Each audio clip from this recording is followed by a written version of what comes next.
thank you all for coming. I'm really excited to share the culmination of my dissertation work with all of you. And I first have to acknowledge this amazing and stunning illustration by a woman that I collaborated with, Brooke Weiland. She is a graduate of the UW Conservation Biology program. She's also a scientific illustrator. So I worked with her a couple years ago. I basically commissioned her to develop an illustration for my project. And I think this does a really nice job. It helped me conceptualize the work of my dissertation, which is looking at disturbances over space and time, the edge effects on the Sylvania Wilderness old growth forest. So when I began studying plant communities back at San Jose State, I was drawn to old growth forests. And I think part of this was because of their unique plant communities, the feeling that you get when you're in these forests, and the ancient history that it seems like these trees hold. And so our research questions really stemmed out of the fact that there's been a lot of landscape change that has happened and has left these remaining forests very isolated and fragmented. And so I'll be using the term old growth throughout the talk. And by old growth, I essentially mean uneven age stands that were never subjected to timber harvest. So we know that these old growth forests are habitat refuges for plant and animal species in these very fragmented landscapes, and they are reservoirs of biodiversity. But very few of them remain globally and in our study site, which is the Western Great Lakes region. And of these remaining forests, many of them are within a forest edge. And by edge, Harper et al. Defined this well that it's an interface between different ecosystem types. So a forested area and a non-forested area. That historically wasn't the case. So these new edges are affecting these internal areas of these stands. And this field of study looking at these edges is called edge effects, and that's essentially at the core of my research. So my research questions in general are, how does forest composition change over space and time following what we believe are known historical disturbance events? And what groups, so what taxonomic groups or functional groups are being affected the most by these changes if we're able to detect them? And how long are these ecosystems affected? So what is the recovery time frame or the duration of this effect? And we looked at this on two different scales. We took a modern approach, so we conducted vegetation surveys, and so those have a very high taxonomic resolution where we can identify them down to species in most cases. And we also took a paleoecological approach. So we looked at the history in these lake sediments to get an idea of what this change was over time. And for our records, that had a very high temporal resolution. So my dissertation is organized into 3 chapters. The first chapter combines an application of a new change point analysis to determine the extent and magnitude of change along an old growth wilderness area border. And that came out in Applied Vegetation Science last year, and we applied our vegetation surveys in that chapter. Chapter 2 also combines a new application of a change point analysis, but this is derivative based, to look at the magnitude and the timing of changes over time by each specific taxon that we looked at in our paleo records. And that's in prep to submit to the Holocene, and we used paleo records for that chapter. Chapter 3, we combined the methods that we set up in chapters 1 and 2, and we extended it to, so chapter 1 is a single case study paleo record, and chapter 4 we extended that to 4 paleo records. So this is our study site. It's the Sylvania Wilderness. It's in the Upper Peninsula of Michigan in Gogebic County. It's within the Ottawa National Forest, and this area is actually pretty large. It's 8,500 hectares, and it's primarily old growth hemlock hardwood forest. So it's one of the largest remaining old growth tracts in the region. And it borders Vilas County here, so it makes a really nice political boundary. That was very convenient when we were establishing our transects. So for chapter 1, we focused on the spatial edge effect extent along this political boundary. For Chapter 2, we focused on a case study of HELEN Lake, which is just on the northern edge of the Sylvania Wilderness border. And Chapter 3, we extended that to include all 4 of these lakes that vary in their distance to this border, so they vary in their disturbance history. So I'll first go through the results of our Chapter 1, the spatial edge effects. So we conducted vegetation surveys along those transects that I just showed using this sampling protocol. So we sampled 202 10-meter square plots in 50-meter intervals until about 600 meters, and we spaced out the sampling resolution a little bit coarser. And within those 10-meter plots, we sampled standard vegetation data. We looked at trees, the diameter, we identified saplings, estimated canopy height, and estimated percent cover of canopy, shrubs, and CWD, which is coarse woody debris, so essentially downed woody material, and grass. And then we counted a number of windfalls and snags. So snags being standing dead trees, and windfalls being trees that have toppled due to strong winds. And within each one of those plots, we nested 3 1-meter square plots and used that for herbaceous cover and to identify and count the number of seedlings. So using this sampling design, the question is, we have this managed, so non-wilderness area, and we have a wilderness area.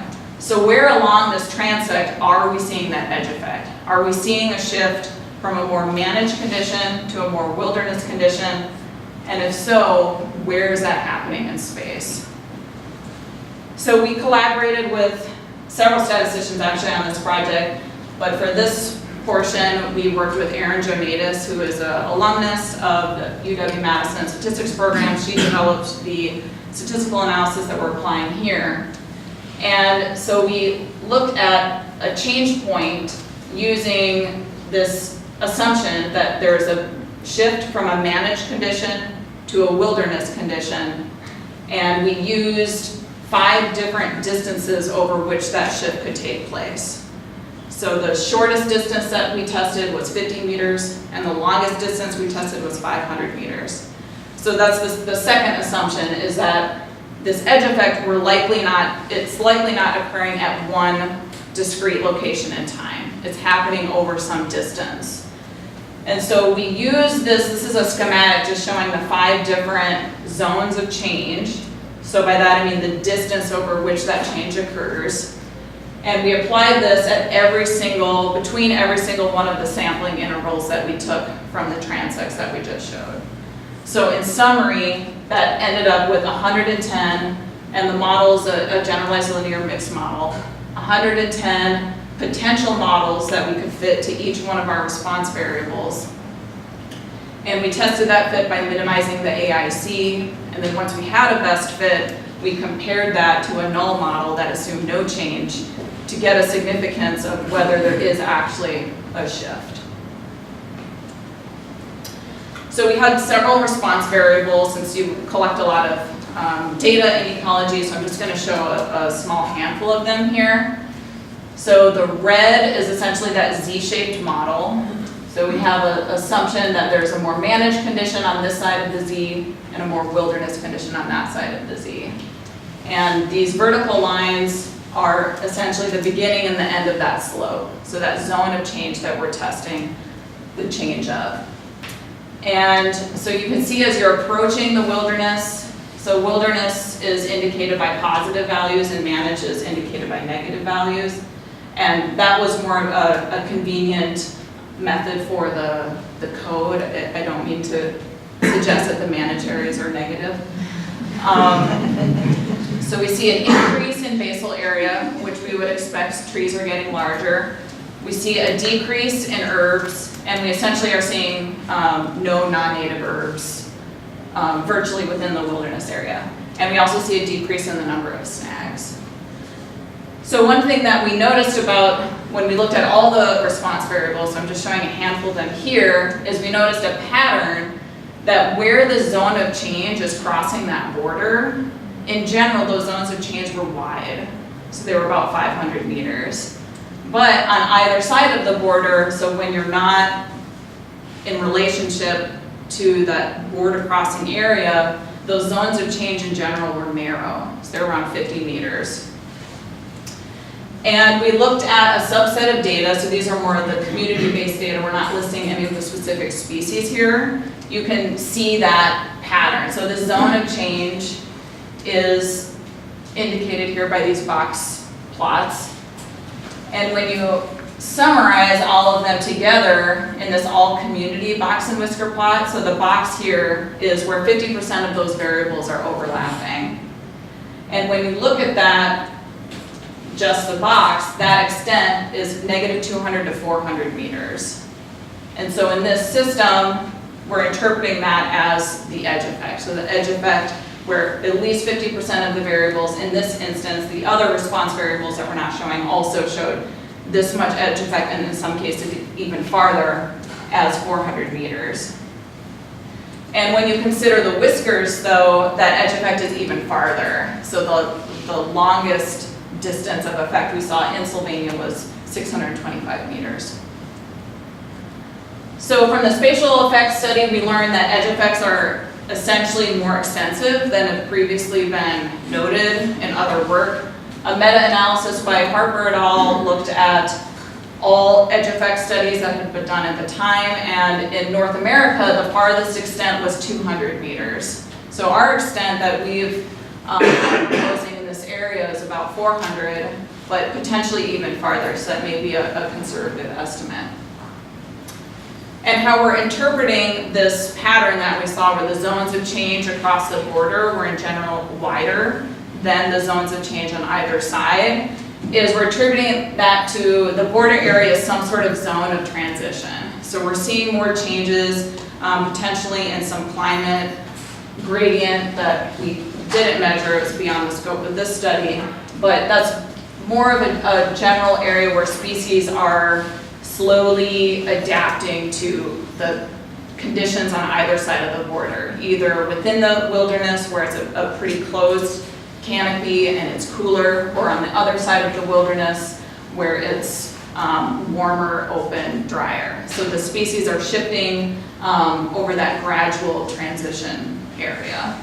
And this pattern of vegetation change, the sort of sigmoidal pattern that we use, has been found in other edge effect studies. So one question that we had is, so this edge effect that we observed from the spatial study is one snapshot in time. So we were asking ourselves, this likely fluctuated over time, this edge effect, but how much time did it take for these edge effects to establish, since we're sort of seeing the culmination of these samples that we took in 2013. So that brought us to look at a single case study, the Helen Lake paleo record that I mentioned is just north of the Sylvania Wilderness border. And it's also just north of this historical road that is denoted by these dotted lines. So you can see from this map that this is Clark Lake. Just south of Helen Lake was a very narrow isthmus, or is still an isthmus. And this was a historical thruway that was used very commonly back when these areas were, had just sort of started to been used by European Americans, so there was a lot of activity that was happening just south of Helen Lake. So it's a very good lake to study in terms of an edge. So to look at changes, we did an extensive literature review of what are known historical events that could, in theory, impact this region. And we came up with a pretty extensive list. This is a subset that we felt were reasonable to have some sort of effect on this local basin of Helen Lake. And so some of the things that we did is we looked at historical aerial photographs. So this is Helen Lake, and you can see this is actually a railroad that used to be there. This is Catherine Lake, which is another lake that I'll talk about in a little bit. And this is also the railroad, but it's a little bit farther from that. It's about 200 meters. We also looked at historical maps and interpreted the disturbances that we could see on those. We conducted personal interviews, read anecdotal accounts of change in this area. So most of them are referring to trails that were built, roads, private development. There was a minimal amount of development that happened within Sylvania, just a couple lodges, or timber harvest. And although the timber harvest didn't happen right around Helen Lake, there was this route that had to be traversed to get to these areas. So we conducted field methods where we sampled lake sediments in 2013 and 2015, and we used piston cores and freeze core methods. The freeze core is actually, I really appreciate the mechanism that this core allows us to do. So core is sort of a misnomer. It's actually a hollow wedge that's aluminum, and you stuff it with dry ice and alcohol. So that wedge becomes very, very cold. And you drive it into the sediment, you stabilize it there for about 20 minutes, and it wasn't cold at all. And you stabilize it for about 20 minutes, and when you pull it out, essentially, because that surface is so cold, that sediment freezes in situ.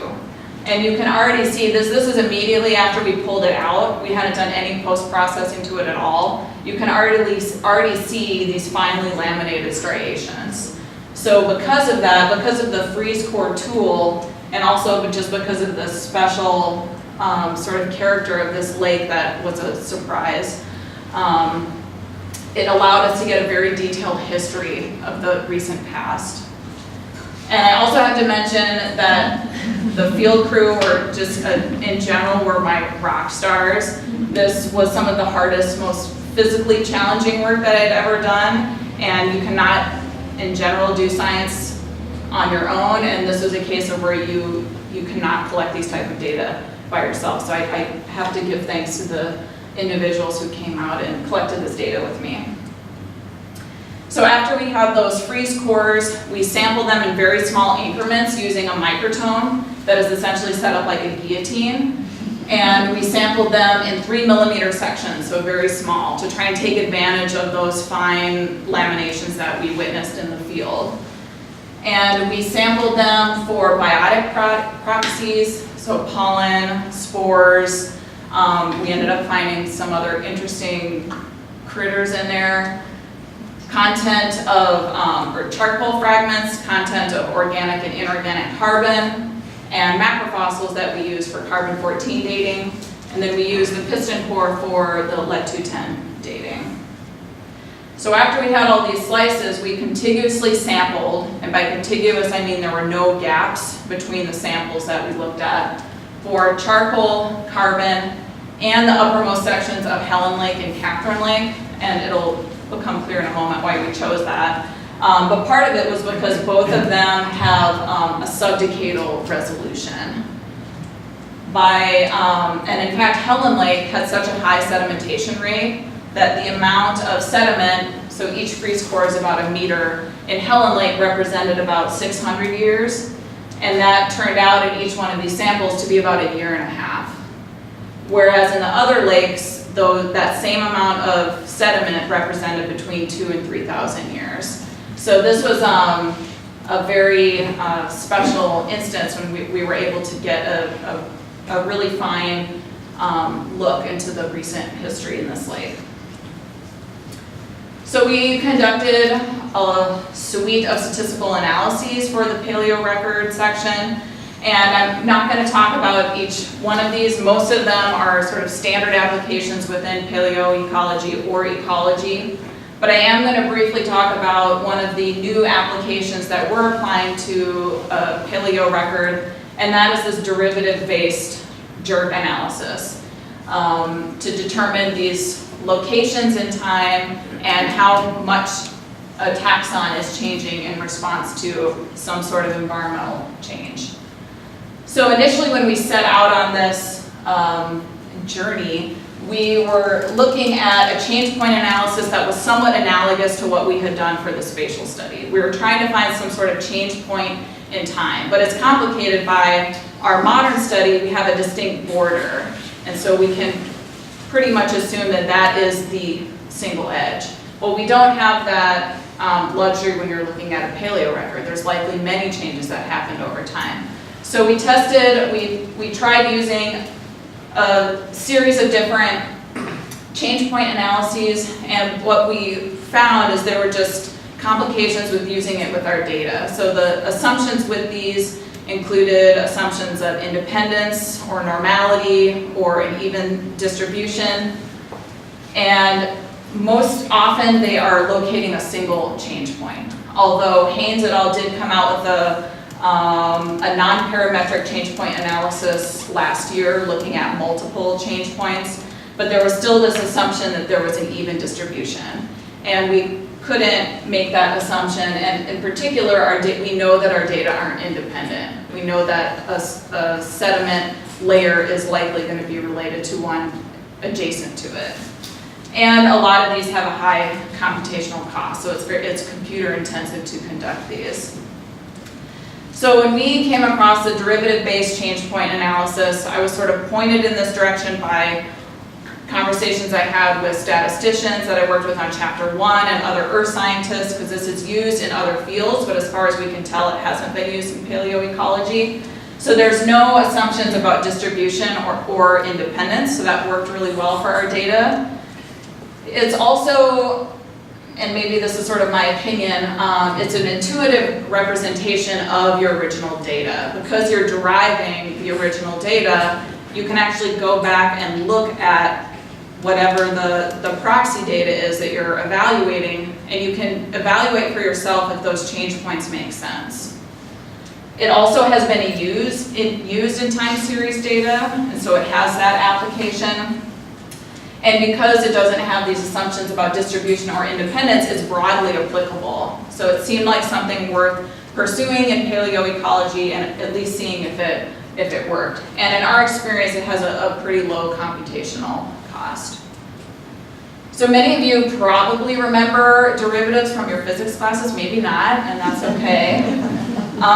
So I'm going to just do a quick reminder. So the velocity, and I do have to thank Maureen Kahn, who's a geoscience student. She did a lot of these illustrations for me. I'm a very visual person, and so this helped me conceptualize it. So velocity is the speed of travel. That's the first derivative. So this is in a context of a positional framework, which is how most derivatives are thought of. Acceleration is whether that velocity is increasing or decreasing. And the third derivative is the jerk, and that's if acceleration is decreasing or increasing. And so you've potentially, has anybody ever had whiplash?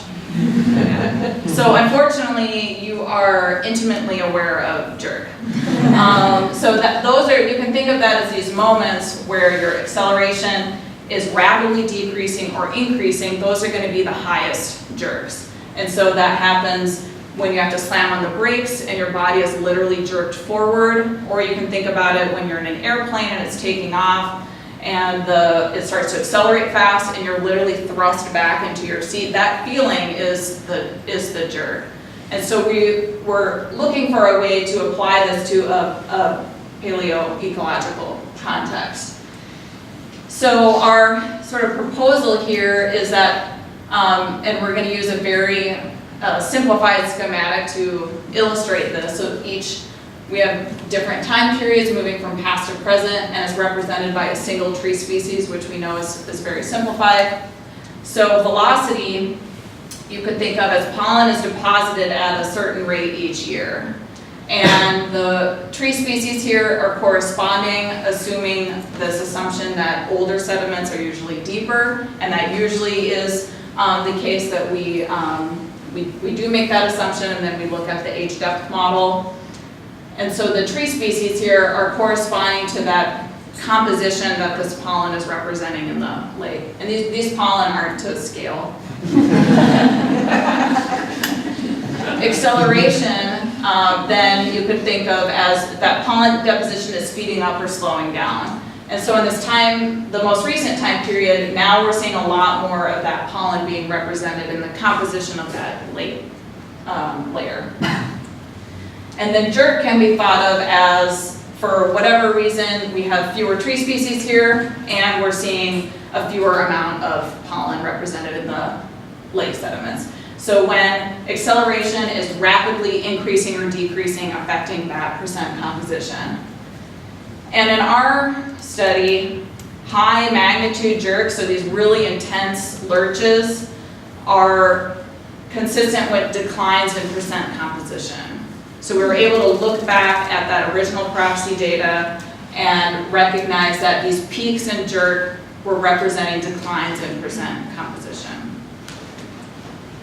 So the first step of this, and I'm going to show a few of the taxa here, is to smooth the data. And we smooth the data for two reasons.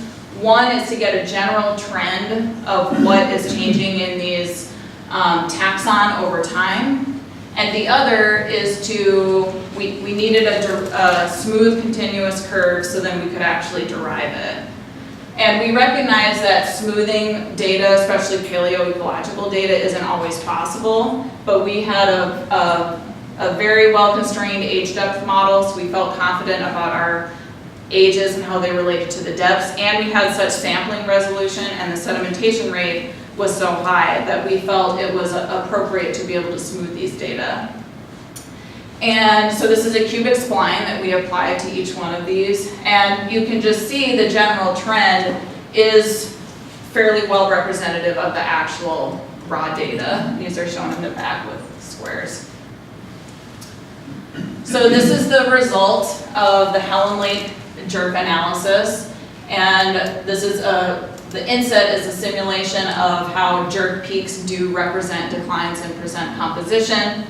And this is on a subset of taxa, the ones that were most sort of well represented in our lake sediments, because a very rare taxa is going to be highly affected by jerk. Even a difference in 1 or 2 grains is going to show a very strong difference in slope, and that would have skewed our results. So we wanted to limit this analysis to species that were fairly well represented in this lake. And so remember here that these big peaks in jerk represent declines in percent composition. And so there's a couple things I want to get across with this. First, the magnitude is increasing over time. So this is a stacked area curve, I should mention, and each one of these represents a different taxon.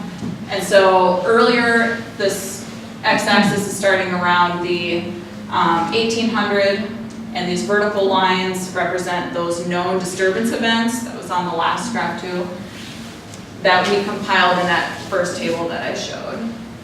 So the magnitude here is much lower than it is in more modern periods. The second is, in general, these peaks in jerk are coinciding with these disturbance events. So again, the disturbance events are those vertical lines. And third, we conducted a separate synchronicity analysis where we tested the highest magnitude jerks and compared that to the timing of these disturbance events.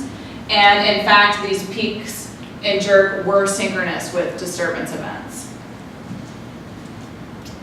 One of the really interesting findings within Helen Lake was these indicators of cultural eutrophication. And by cultural eutrophication, I just mean, in this case, negative effects on water quality due to some impacts or some human activities.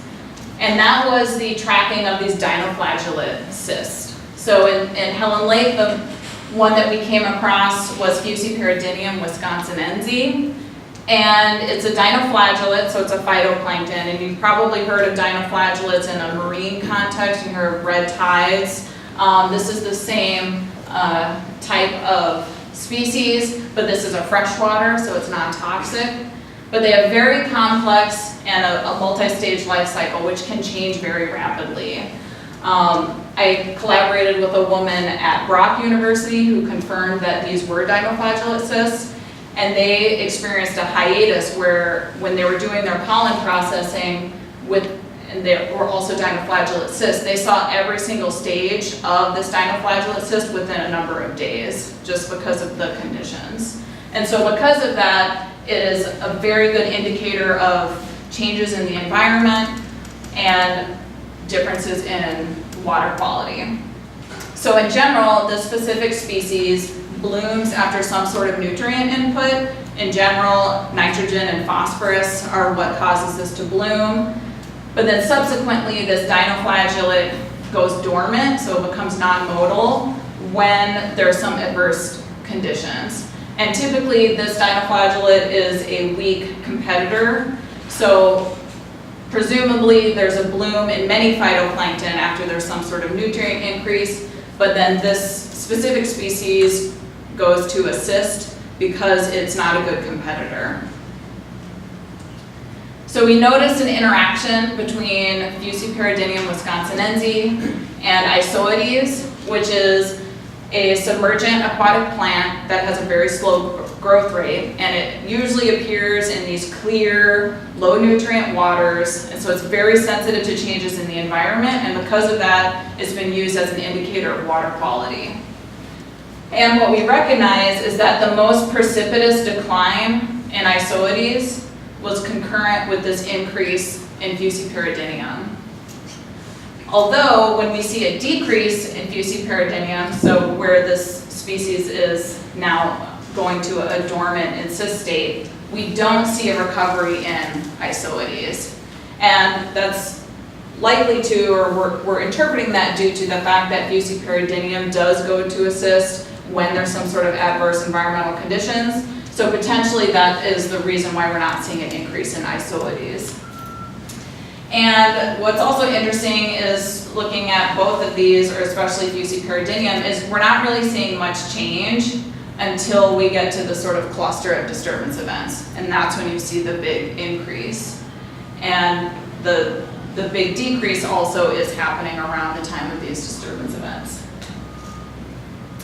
So looking a little bit further into the sort of duration of change, like I just mentioned with Fusiparidinium, we're not seeing much change, and the increase is due to some abiotic change in the environment, some sort of nutrient inputs.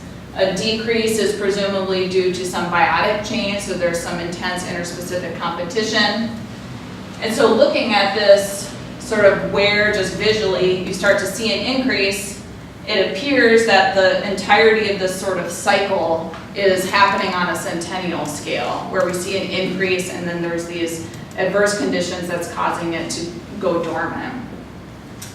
Well, we use the jerk analysis to detect where we're seeing the most rapid increases and the most rapid decreases, which essentially is the inflection points of this spline. And that is about 45 years. Although it does seem like there's probably a case for extending that estimate of duration, this is potentially, albeit maybe conservative, estimation of the duration of effect on these aquatic communities. So from Helen Lake, we learned that the jerk analysis that has been used in other time series, it may have this potential for application in paleoecology because of the synchronicity that we saw with the disturbance events. The dinoflagellate blooms that we saw from nutrient inputs may precede these declines in other taxa that are sensitive to changes, such as Isoetes, the example that we looked at here. And that duration of effect suggests that the legacy effect, so just by legacy I mean disturbances that are persisting over time, may happen very rapidly and they may persist for decades, which has been sort of supports some of the work that's been done by others. So for chapter 3, we're going to extend this and look at all the suite of lakes that vary in their disturbance history according to their distance from the Sylvania border and these historical roads. And we're going to hone in on these 2 lakes in specific. Helen Lake, which we just talked about, and then Catherine Lake, because of their proximity on either side of the modern border and the historical border, they represent a nice kind of paired lake site study to look at potentially what these edge effects are in 2 lakes. So considering all lakes at first, one of the first things that we wanted to do is look at how are the old growth taxa changing over time. So this is looking at 2 old growth taxa, eastern hemlock and sugar maple, that have persisted in Sylvania for thousands of years. And here's a little inset reminder of where these lakes are in proximity to their disturbance edge. And this is relative to the beginning of our study, which is 1715, which is why they're all starting at a single point. And we're looking at the change in that taxa influx. And so if we're seeing a decrease, like we do in Mule Lake, that's a decline in those old growth taxa, which is what we do see for Mule Lake. And that's the lake that's the farthest from the wilderness border. Corey Lake, which is the most interior, is not changing very much, although it is increasing somewhat. Helen Lake and Catherine Lake, we do see more fluctuation, although we see more of these precipitous declines in Helen Lake, which is the closest to the border. And although we do see a decline in Catherine Lake, and these are pretty well related as far as when they're having these changes, Catherine Lake does seem to be more on a trend of recovery. And also what's interesting is I mentioned that the jerk analysis is essentially identifying these inflection points in our original data, and that is where these species are in general lining up with these disturbance events. So this confirms or supports what we found in our spatial study, that these edge effects at minimum are likely 400 meters. Corey Lake is about a 1.5 kilometers, and in general it looks like it's pretty well buffered from these changes when only considering these two taxa. And Catherine Lake, although it is interior to Sylvania, we're seeing some decrease, but it may not have been buffered as much as Corey Lake. So we wanted to look at changes on a site-by-site basis, so all the samples that we counted. So this is showing the sampling resolution of each one of our lakes to see when these shifts are happening. So we conducted an unconstrained cluster analysis, which basically puts different sites in context of how related they are to one another. So in our results, we found 6 groups, and an icon, if you see an icon at a similar time as another lake, all that means is they have something similar as far as their assemblages of taxa. And throughout the the manuscript, we organized our historical records in terms of these 3 general trends in land use, so pre-logging, before there were lots of changes in the landscape, although clearly there were changes that were happening. The land clearance, so where most of the changes were happening, the timber harvest and so forth. And then modern, and we denoted the modern because that's when the shifts in policy started to take place. So fire suppression was really starting to happen around this time. And what we can see from this is, in general, these shifts that occur across all lakes do seem to be happening around the time of these disturbance events. And that's just sort of a visual estimate that we're initially approached this with. The other thing that we noticed when we looked at this cluster analysis is, in general, the trends in each one of the lakes seem to be different from one another. Corey Lake sort of starts over here in these groups and is heading towards these younger groups, or not younger, smaller groups, where Mule, Helen, and Catherine seem to be in a different direction. But what this isn't telling us is what is driving those shifts in assemblage. Why are we seeing those changes, and is there actually a difference in the trends? So we did an ordination, and this is color-coded by those groups that we just looked at. So this is a non-metric, multi-dimensional scaling ordination. And I'm just going to walk through what each one of the groups are representing here first. So group 1, in general, that is the pre-logging and land clearance time periods of Mule and Helen Lake, so those exterior lakes. Group 2 is generally an early period in Catherine, but a later period in Corey, so modern in Corey and pre-logging in Catherine. Group 3 is land clearance in Helen and modern in Corey, so sort of a mix. Group 4 is land clearance in Catherine and modern in Helen. And group 5 is entirely modern periods of Helen. And to get a sense on what the timing is of these, we apply the cubic spline to these, to each lake, and they're color-coded here. We can see sort of a similar trajectory, so this would be an older period in Helen Lake and a younger period, which makes sense because we know that group 5 is they're pretty much represented by modern data in Helen. And so we see a similar pattern that we saw in the unconstrained cluster analysis. In general, we're seeing trends where these lakes, the most interior lakes, so this is Corey, which is this nice neon green on this screen, is moving in a different direction than the other 3 lakes. So the other interesting that we noticed is groups 1 and 2 don't overlap at all with group 5. They are entirely distinct from each other.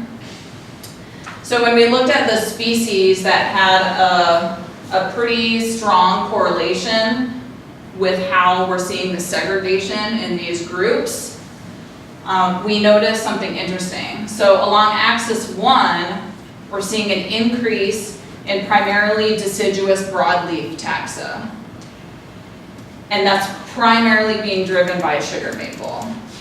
So what that means is with groups over on this side, they're generally represented by more broadleaf taxa. So in modern periods, we're seeing a stronger representation of sugar maple. We have a shrub, corylus, and other sort of opportunistic species. So that's what's driving that separation. On axis 2, and so keep in mind that Corey is sort of hanging out up here, and Corey Lake is the most internal, so potentially the most representative of old growth conditions. We see an increase in Lycopodium, which is an understory kind of old growth species because it generally requires very shady environments and coarse woody debris and nursing logs to establish. And we see an increase in Thuya, so northern white cedar. And so these are ones that are representative up here are these coniferous taxa. And so what this is suggesting in general is that coniferous taxa over time in this area are being replaced by deciduous taxa. And this is consistent with previous work that's been done in the North Woods. So shifting back to thinking about the differences specifically between Helen Lake and Catherine Lake, which are these 2 edge lakes, we also conducted the jerk analysis on Catherine Lake. And this is the same scale that I showed you on the Helen Lake graph. And we found that peaks in jerk and Catherine Lake were also synchronous with disturbance events, but they were less synchronous than they were in Helen Lake. And there were also fewer taxon that were synchronous in Catherine Lake than there were in Helen Lake. So we were still seeing potentially the effect of these disturbances, but not at the same scale. And the other thing that we recognize is, in general, the magnitude of Catherine Lake is sort of hovering here between 1 and -1. So it's at a much lower magnitude than Helen Lake. So the last thing that we sort of considered when looking at these edge relationships was a potential lead-lag relationship. So we know that there are certain taxa that are overrepresented in pollen records. And in our pollen record, we have Pinostrobus, Quercus, Betula, and Tsuga. And by overrepresented, I should probably say well-represented. So these species are just ones that are very dominant. It's partly due to their dispersal. They're wind pollinated or wind dispersed, so they are very abundant in these paleo records. And what we noticed, so Helen Lake is the solid line, Catherine Lake is the dotted line. So again, these are cubic spline smoothers, and the raw data are shown sort of opaque in the background, is that for every single taxon, except for Tsuga, which is sort of representative of these old growth conditions, we see a decline in Helen Lake that's subsequently followed by a decline in Catherine Lake. So what that means is we see a decrease in percent composition of betula, for example, in Helen Lake first, and then we see a decline in Catherine Lake. And we saw that pattern in every one of these sort of non-old growth taxa. And when we did look at betula, which was the most synchronous with disturbance events, that potential lag is 5 years. So from looking at all of the lakes and the legacy effects, it seems that lake trends are diverging, and that is compatible with their context in the landscape and with their relationship to these historical disturbance events. And in general, potentially we're seeing a shift from deciduous taxa to deciduous taxa from coniferous taxa. We saw that there were high jerk magnitudes and more synchrony with disturbances in Helen Lake, the lake that was the closest to modern and historical edges, than in Catherine Lake, which is the more interior edge lake. So sort of a schematic of this is Helen Lake here and Catherine Lake. So we see fewer trees potentially than we do around Catherine Lake. And potentially there's this lag time between these edge lakes. So one interpretation of this could be that these edge effects are expanding over time, and in this instance, potentially it could be amplified by land use sprawl. So before these edges existed, they weren't really accessible. So that could be one instance. There's also been a description of edge effects, in fact, expanding over time, especially in old forests. So as older forests are maturing, they're more susceptible to wind damage, they're not as pliable, they may have some sort of heart rot, and so these trees are more effective when they're exposed to newly created edges. So in summary, we found that edge effects are ranging between 400 meters and 625 meters. Potentially the most species are being affected out to 400 meters. And these observations are changing gradually across the land use border and then rapidly on either side of the border. In Helen Lake, the change points from the jerk analysis were synchronous with disturbance events. And the sort of interesting, unexpected finding we found in these dinoflagellate cysts could give us an idea of water quality and the effects on other sensitive taxons, such as isoides. And that duration of effect may be nearly half a century in the aquatic system. The effect on the terrestrial system is likely much longer. And these historical disturbances and the context of these lakes in terms of their land use are critical in determining their sort of general trends in time and potentially their future trajectories. And these legacy effects, although the two edge lakes that we looked at in this study are fairly close to one another, they're about 1 kilometer apart, it seems clear that they're capable of illustrating very different biotic histories. So there's lots of potential for future research in this area to put our results in context. Looking at what the spatial edge effect is after implementing some sort of buffer, like a 400-meter buffer, could give some insight into whether that is an accurate estimate or not.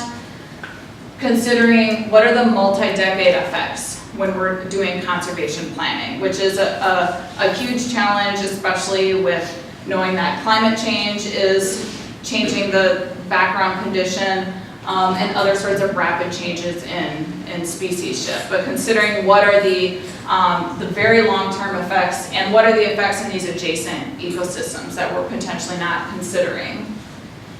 Conducting contiguous high-resolution sampling on other lakes where that's feasible, using freeze-core methods makes it even more possible, is able to sort of fill in the gaps of our knowledge in these lake histories.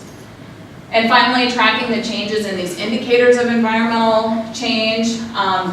Isoides is a fairly well-common taxon that's tracked, but these dinoflagellate cysts aren't often tracked by individuals looking at pollen. There is a whole microfossil community that is dedicated to dinoflagellate cysts, which I'm now engaged with, and they're really fascinating people. But so tracking these changes as well could also provide some insight. It adds a different proxy that only enhances what we're able to see with the vegetation. So I could literally give another talk on all the people that contributed. So I'm going to try and make this brief, but first, Sarah, my advisor, and the rest of my committee, Randy Calco, Don Waller, Jack Williams, and Brett Largett provided lots of helpful feedback and conversations throughout this process. I am really indebted to the UW Botany Department for, as Sarah mentioned, providing teaching assistantships and research fellowships, and the faculty and staff, all the instructors that I TA'd for, and the staff who are forced to deal with the grad students on a daily basis. I conducted 2 seasons of summer sampling and 2 seasons of winter sampling. So those individuals were critical to make this happen. I especially want to thank John Zaborski for helping me learn the taxonomic species of the Northwoods very quickly. I had lots of people who mentored me. Before this project, I'm not sure I'd looked through a microscope since middle school.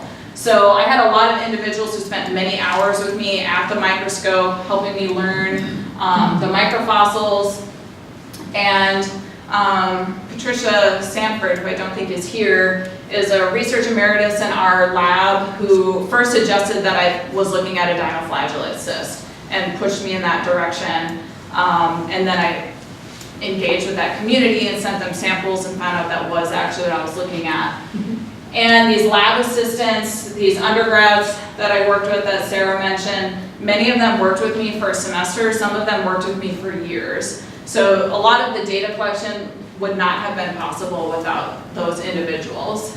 Mike Clayton was able to provide me with his personal Olympus microscope from the 70s that actually has fantastic optics, so I could continue counting pollen at home to get this work done. And so I really do thank him. The individuals, the statisticians that I collaborated with clearly were a fundamental piece. I'm not a statistician. So being able to have these conversations and learn about the statistics and how to apply them was fundamental. The botanical illustrators that I worked with throughout to help me conceptualize the work. And then, of course, the emotional support from my family, my friends, my husband, and the Hotchkiss Lab group. You guys also really made this possible. So with that, thank you very much.